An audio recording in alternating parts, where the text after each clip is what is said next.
شوہر کی طرف سے بے شمار مظالم بیویوں پہ ڈھائے جاتے ہیں، اور کبھی کبھی عورتوں کی طرف سے بیوی کی شکل میں مرد کی نافرمانی کے بے شمار واقعات پائے جا رہے ہیں۔ آج جو طلاق کے مطالبے، طلاق کی باتیں، طلاق کا تذکرہ اسلام ناپسند کرتا ہے، سب سے ناپسندیدہ چیز جائز چیزوں میں طلاق کو قرار دیتا ہے۔ آج ہمارے معاشرے میں ہماری بہنیں یا ہمارے مرد غصے میں آ کے کبھی نشے کی حالت میں، کبھی کسی حالت میں وہ طلاق دیتے ہیں یا بات کو یہاں تک پہنچا دیتے ہیں، یہ اسلامی اخلاق کے سراسر خلاف ہے۔ یہ تو ظلم ہے، یہ تو دشمنی ہے، یہ تو اللہ سے کھلی جنگ کا اعلان ہے۔ جو شوہر اپنے گھر میں آ کے طلاق دے دے تو وہ اللہ سے دشمنی کا وہ اعلان کر رہا ہے۔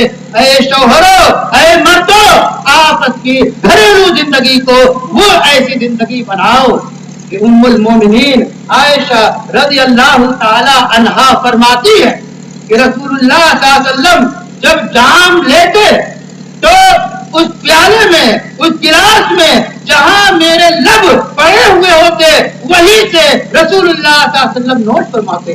آپ گوشت جب کھاتے دانتوں سے نوش کر، تو جہاں سے میں نوش کے کھائی تھی وہیں سے رسول اللہ صلی اللہ علیہ وسلم نوش کے گوشت کھاتے تھے۔ یہ اخلاق رسول بحیثیت شوہر کے تھا۔ تو وہ عائشہ، وہ صدیقہ اور تمام امہات المومنین آپ پہ فدا تھی، بدویانہ جذبے کے ساتھ آپ کے سامنے کھڑی رہتی تھی۔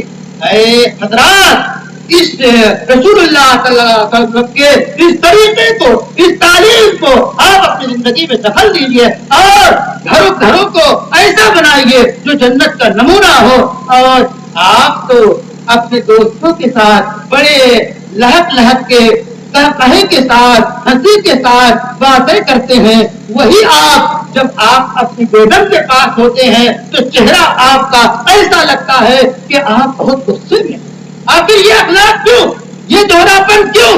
دوستوں کے ساتھ تو چند وقت کی زندگی ہے، لیکن بیوی کے ساتھ تو ہمیشہ آپ کو زندگی گزارنی ہے۔ اس واسطے زوجین کا آپس کا اخلاق اسلامی اخلاق ہوگا تو گھر جو ہے جنت نشاں بن جائے گا۔